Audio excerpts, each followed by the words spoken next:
Divine Thoughts, a journey to the innermost recesses of our soul. Isho മിശിഹായ്ക്ക് സ്തുതിയായിരിക്കട്ടെ. നമുക്ക് പൊതുവെ അധികം പരിചയമില്ലാത്ത ഒരു പഴയ നിയമ പ്രവാചകനാണ് യോന പ്രവാചകൻ. നമുക്കാകെ യോനായെക്കുറിച്ച് അറിയാവുന്നത് ഈശോ തന്നെ തന്റെ സഹന മരണ ഉത്ഥാനങ്ങളെക്കുറിച്ച് സൂചിപ്പിക്കുവാൻ അടയാളമായിട്ട് യഹൂദ നേതാക്കന്മാർക്ക് നൽകുന്നത് യോനായുടെ ജീവിതത്തിൽ നിന്നുള്ള സംഭവമാണ്.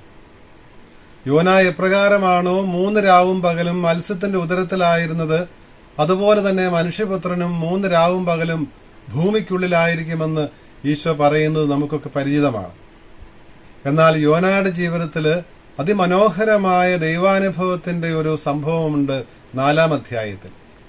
ഇന്നത്തെ പഴയ നിയമ വായനകളിൽ 2-ാമത്തേത് യോനായുടെ പ്രവചനത്തിൽ നിന്നുള്ള ഈ ഭാഗമാണ്. ദൈവം നിനിവേ നിവാസികളോട് അനുതാപം പ്രഘോഷിക്കുവാൻ വേണ്ടി തിരഞ്ഞെടുത്തയച്ച പ്രവാചകനായിരുന്നു യോന. പക്ഷെ യോന ആദ്യം ദൈവത്തിന്റെ ഈ പദ്ധതിയോട് നിസ്സഹകരിക്കുകയാണ്. ആ ദൗത്യത്തിൽ നിന്ന് ഓടി അകലുവാനായിട്ട് ശ്രമിക്കുകയായിരുന്നു. അതിനുവേണ്ടിയാണ് അദ്ദേഹം ടാർസിസിലേക്ക് കപ്പൽ കയറുന്നത് തന്നെ. പക്ഷെ അവിടെയും ദൈവം യോനായെ വിട്ടില്ല. അത്ഭുതകരമായി തിമിംഗലത്തിന്റെ ഉദരത്തില് അവനെ സമ്മോഹിച്ചുകൊണ്ട് നിനിവയിൽ എത്തിക്കുകയാണ്. അപ്പോൾ നിർബന്ധിതനായി നിനിവയിലെത്തിയ യോനാ പ്രവാചകൻ നിനിവേ നിവാസികളോട് മനസ്സില്ലാ മനസ്സോടെ അനുതാപത്തിന്റെ ആവശ്യകതയെക്കുറിച്ച് പ്രഘോഷിച്ചു. ദൈവത്തിലേക്ക് മടങ്ങി വരേണ്ടതിന്റെ ആവശ്യകതയെക്കുറിച്ച് പ്രഘോഷിച്ചു.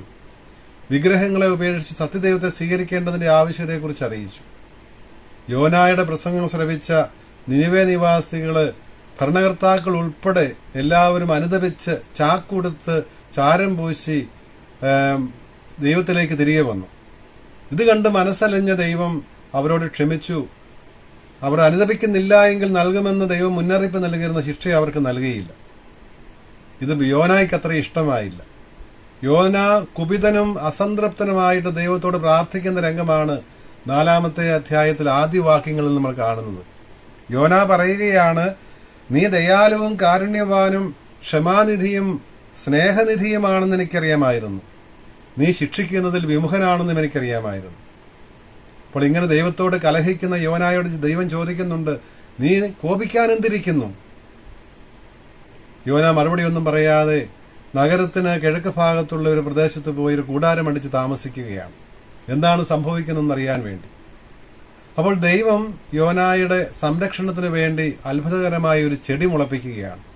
ആ ചെടി വളർന്ന് യോനായ്ക്ക് അവിടെ തണൽ നൽകി. യോന അതീവ സന്തുഷ്ടനായി. എന്നാൽ അതധികം നീണ്ടു നിന്നില്ല. പിറ്റേ ദിവസം ദൈവം ഒരു പുഴുവിനെ അയച്ച് ആ ചെടി ഉണക്കിക്കളഞ്ഞു. അത് വാടിപ്പോയി.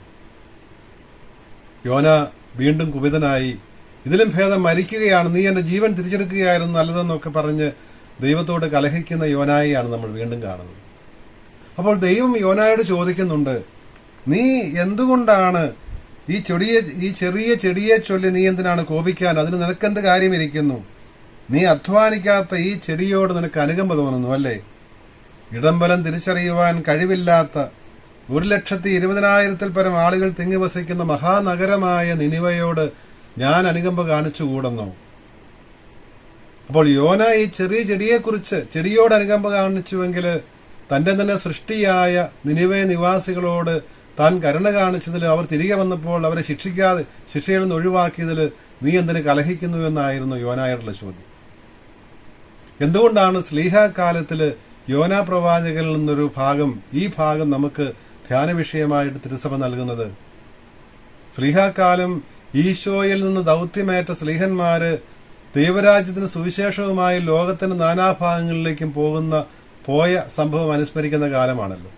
അതുകൊണ്ടാണ് സുവിശേഷത്തിൽ നിന്ന് ലൂക്കായുടെ സുവിശേഷം 9-ാം അധ്യായത്തിന്റെ ആദ്യത്തെ വാക്യങ്ങളിൽ ഈശോ 12 സ്ലീഹന്മാരെ അയക്കുന്ന രംഗമാണ് നമ്മൾ വായിക്കുന്നത്.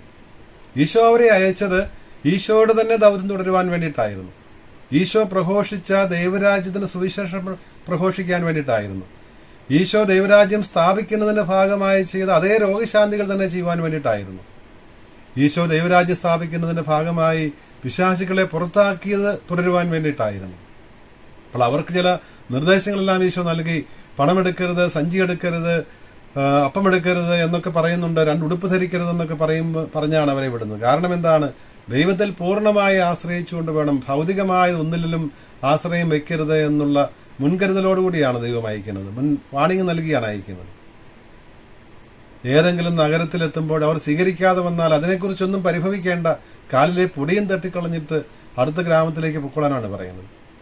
ഇപ്രകാരം ഈശോയുടെ ഈ കൽപ്പനയേറ്റ ശ്ലീഹന്മാര് ലോകത്തിന് നാനാഭാഗങ്ങളും ദൈവരാജ്യ സന്ദേശം പ്രഘോഷിക്കുന്നത് നമ്മൾ കാണുന്നുണ്ട്. അങ്ങനെയാണല്ലോ നമ്മുടെ പിതാവായ മാർത്തോമാ ശ്ലീഹ ഇങ്ങ് ഭാരതത്തിലെത്തിയത്. പൗലോസ് ശ്ലീഹായുടെ പ്രേക്ഷിത യാത്രകള് ശ്ലീഹന്മാർ നടപടി പുസ്തകത്തിലാണല്ലോ വിവരിക്കുന്നത് 13 മുതലുള്ള അധ്യായങ്ങളിൽ. 13-ാം അധ്യായത്തില് പിസീദിയയിലെ അന്ത്യോക്കില് ബർണബാസും പൗലോസും കൂടി പ്രഘോഷിക്കുമ്പോൾ അവിടെയുള്ള യഹൂദര് സുവിശേഷം സ്വീകരിക്കുന്നില്ല അധികം പേരൊന്നും.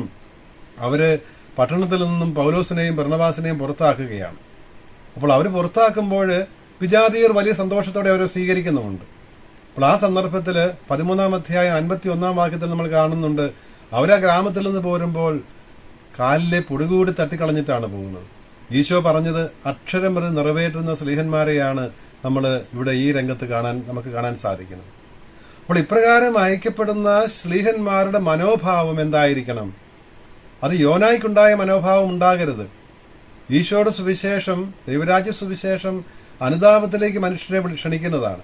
അപ്പോൾ അനുതപിച്ച് ദൈവത്തിലേക്ക് മനുഷ്യർ തിരിയണമെന്നാണ് ദൈവത്തിന്റെ ആഗ്രഹം. അപ്പോൾ അനുതപിച്ച് തിരിയുമ്പോൾ, ദൈവത്തിലേക്ക് എല്ലാവരും മടങ്ങി വരുമ്പോൾ, പ്രഘോഷിക്കുവാൻ അയക്കപ്പെടുന്നവർ പ്രഘോഷിക്കുന്നവരും സന്തോഷിക്കുകയാണ് വേണ്ടത്. അവർക്ക് ശിക്ഷ കിട്ടിയില്ലല്ലോ എന്നോർത്ത് ദുഃഖിക്കുകയല്ല വേണ്ടത്, അവരോടൊത്ത് സന്തോഷിക്കുകയാണ് വേണ്ടതെന്നാണ് ഈ യോനായുടെ സംഭവം നമ്മുടെ മുൻപിൽ അവതരിപ്പിച്ചുകൊണ്ട് സഭ നമ്മെ ഓർമ്മിപ്പിക്കുന്നത്. പുറപ്പാടിന്റെ പുസ്തകത്തിൽ നിന്നാണല്ലോ ആദ്യത്തെ വായന. 23-ാം അധ്യായത്തില് 20 മുതലുള്ള വാക്യങ്ങളില് ഈ അയക്കലിനെ കുറിച്ചുള്ള ആ ഒരു മുന്നറിയിപ്പ് അവിടെ മോശയിലൂടെ ദൈവം നൽകുന്നത് നമുക്ക് കാണാൻ സാധിക്കും. ഇതാ നിന്റെ മുൻപ് ഞാനൊരു ദൂതനെ അയക്കുന്നു, നീ അവനെ ശ്രവിക്കണം, അവൻ പറയുന്നതെല്ലാം നീ അനുസരിക്കണം. നീ അവനെ അനുസരിക്കുന്നെങ്കിൽ ഞാൻ നിന്നോട് കൂടെ ഉണ്ടായിരിക്കും, ഞാൻ നിനക്ക് ശക്തി പകരും, ഞാൻ നിന്റെ ശത്രുക്കളെ കീഴടക്കുമെന്നെല്ലാം ദൈവം വാഗ്ദാനം ചെയ്യുന്നത് നമ്മൾ കാണുന്നുണ്ട്. ഈ മനോഭാവമാകണം ഈശോയുടെ ശിഷ്യന്മാരെ പ്രഘോഷിക്കുന്ന സുവിശേഷത്തോട് ജനപദങ്ങൾക്കുണ്ടാകേണ്ടത്, നമുക്കുണ്ടാകേണ്ടത് എന്നുള്ള പാഠമാണ് പുറപ്പാടിന്റെ പുസ്തകത്തിലൂടെ സഭ നമ്മെ, അല്ലെങ്കിൽ വിശുദ്ധ ലിഖിതം നമ്മെ ഓർമ്മിപ്പിക്കുന്നത്.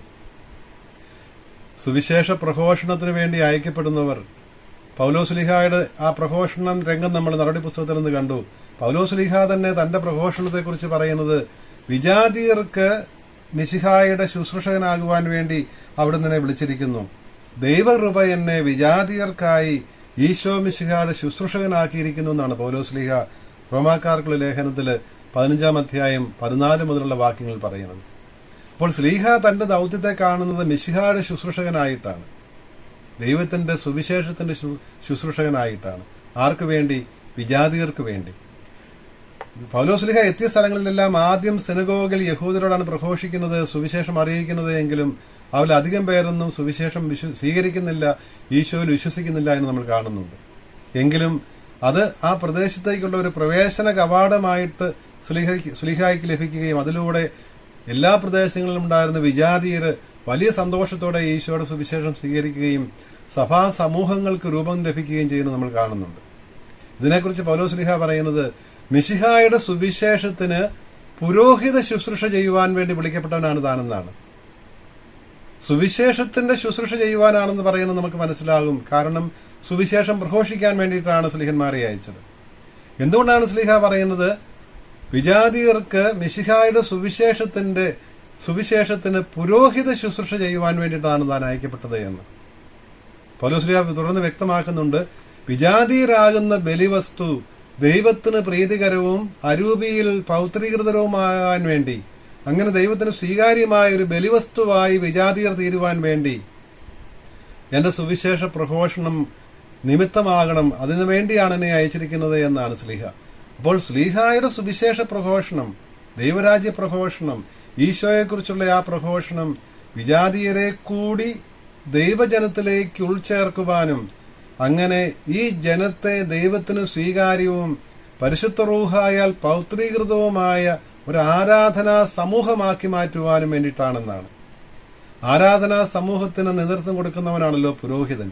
അപ്പോൾ അതുകൊണ്ടാണ് പൗലോസ്ലീഹ തന്റെ സുവിശേഷ പ്രഘോഷണ വേലയെയും ഒരു പൗരോഹിത്യ ശുശ്രൂഷയായിട്ട്, പുരോഹിത ശുശ്രൂഷയായിട്ടാണ് കാണുന്നത്. കാരണം ഇതിൻ്റെ എല്ലാം ആത്യന്തിക ലക്ഷ്യം ജനത്തെ ഒന്നായി ആരാധനാ സമൂഹമാക്കി ദൈവത്തിന്റെ മുൻപിൽ എത്തിക്കുക എന്നുള്ളതാണ്, സത്യദൈവത്തിലേക്ക് എത്തിക്കുക എന്നുള്ളതാണ്. വിഗ്രഹങ്ങളിൽ നിന്ന്, മറ്റ് തിന്മയുടെ ശക്തികളിൽ നിന്ന് അകറ്റി അവരെ അനുദപിപ്പിച്ച് ദൈവത്തിലേക്ക് തിരികെ കൊണ്ടുവരിക എന്നുള്ളതാണ് സ്ലീഹന്മാരുടെയും ലക്ഷ്യം. പഴയ നിയമത്തില് പ്രവാചകന്മാർ ചെയ്തിരുന്ന അതേ ദൗത്യം തന്നെയാണ് പുതിയ നിയമത്തില് സ്ലീഹന്മാരും പ്രബോധകരും ചെയ്യുന്നത്. അപ്പോൾ അവിടെ തന്റെ ദൗത്യത്തെ പൗലോസ് സ്ലീഹ കാണുന്നത് മിശിഹായുടെ സുവിശേഷത്തിനുള്ള പുരോഹിത ശുശ്രൂഷയായിട്ടാണ്. അതിൽ അദ്ദേഹം ഒരു പരിധി വരെ വിജയിച്ചു എന്നും റോമാക്കാർക്കുള്ള ലേഖനത്തിലെ ഈ 15-ാം അധ്യായത്തിന്റെ അവസാന വാക്യങ്ങൾ അദ്ദേഹം പറയുന്നുണ്ട്. ഞാൻ ആ ദൗത്യം നിറവേറ്റി, അങ്ങനെ മിശിഹായുടെ കൃപയോട് സഹകരിച്ചുകൊണ്ട് ആ കൃപ എന്നിൽ നിഷ്ഫലമായില്ല എന്നാണ് സ്ലീഹ പറയുന്നത്. മിശിഹായുടെ സുവിശേഷം പ്രഘോഷിക്കുവാൻ വേണ്ടിയാണ് അവിടുന്ന് വിശ്വസിക്കുന്ന ഓരോ വ്യക്തിയും അയക്കപ്പെടുന്നത്. സവിശേഷമാമിതം അവിടുന്ന് ഇതിനുവേണ്ടി തന്നെ തിരഞ്ഞെടുത്തിരിക്കുന്ന പുരോഹിതർക്കും സന്യസ്തർക്കും ഈ ഒരു ദൗത്യമുണ്ട് എന്നുള്ളത് നമുക്ക് വിസ്മരിക്കാതിരിക്കാം. ഈശോയിൽ വിശ്വസിക്കുന്ന ഓരോ വിശ്വാസിയും, ഓരോ വ്യക്തിയും മിഷണറിയാണ്, പ്രേക്ഷിതനാണ്, പ്രേക്ഷിതയാണ്. ഈശോയുടെ സുവിശേഷം പ്രഘോഷിക്കുവാൻ വേണ്ടി ജീവിതത്തിന്റെ വിവിധ രംഗങ്ങളിലേക്ക് അയക്കപ്പെടുന്നവരാണ്. ഈ അയക്കപ്പെടലിൽ നമ്മുടെ മാതൃക, നമുക്കുണ്ടാകേണ്ട മാതൃക, അത് സ്ലീഹന്മാരുടെ മാതൃക തന്നെയാണ്, പൗലോസ് സ്ലീഹയുടെ മാതൃക തന്നെയാണ്. നാം വഴി എല്ലാവരും സത്യദൈവത്തെ അറിയുന്നതിനും സുവിശേഷത്തിലൂടെ ഈശോയെ അറിയുന്നതിനും ഈശോയാണ് സത്യദൈവമെന്ന് വിശ്വസിക്കുന്നതിനും ഏകരക്ഷകനായി അവിടുന്നിലൂടെ രക്ഷ പ്രാപിച്ച് ആ രക്ഷിക്കപ്പെട്ട സമൂഹമായിട്ട് ദൈവത്തിന് സ്വീകാര്യമായ ഒരു ആരാധനാ സമൂഹമായി തീരുന്നതിന് പരിശുദ്ധ കുർബാനയിൽ ഒന്നിച്ചു ചേർന്ന് ഈ മിശിഹാ രഹസ്യത്തിന്, പെസഹാ രഹസ്യത്തിന് കുർബാനയിലൂടെ, പരിശുദ്ധ കുർബാനയിലൂടെ നന്ദി പറയുന്ന ഒരു സമൂഹമായി തീരുവാൻ വേണ്ടി ജനപദങ്ങളെ ഒരുക്കുവാനുള്ള ദൗത്യമാണ് നമുക്കുമുള്ളത്. അങ്ങനെ മിശിഹായുടെ സുവിശേഷത്തിന് പുരോഹിത ശുശ്രൂഷ ചെയ്യുവാൻ വേണ്ടി വിളിക്കപ്പെട്ടവരാണ് നാം ഓരോരുത്തരും എന്നുള്ള ആ കടമയെക്കുറിച്ചാണ് സ്ലീഹാകാലത്ത് തിരുസഭാ മാതാവ് നമ്മെ അനുസ്മരിപ്പിക്കുന്നത്.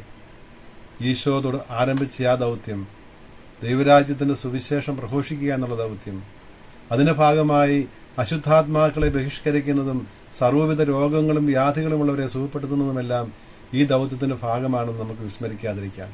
നമ്മുടെ ജീവിതം കൊണ്ട്, വാക്കുകൾ കൊണ്ട് ദൈവരാജ്യത്തിന്റെ സുവിശേഷം പ്രഘോഷിക്കുവാനും നമ്മുടെ പ്രവൃത്തികൾ കൊണ്ട് ഈ ദൈവരാജ്യം സ്ഥാപിക്കുവാനും അത് തിന്മയുടെ ശക്തികൾക്കെതിരെയുള്ള പോരാട്ടമായിക്കൊണ്ട് ദൈവരാജ്യം സ്ഥാപിക്കുവാനും വേണ്ട, അങ്ങനെ മിശിഹായുടെ സാക്ഷികളാകുവാൻ വേണ്ട അനുഗ്രഹത്തിനായിട്ട് നമുക്ക് പ്രാർത്ഥിക്കാം. ദൈവം നമ്മളെ അനുഗ്രഹിക്കട്ടെ.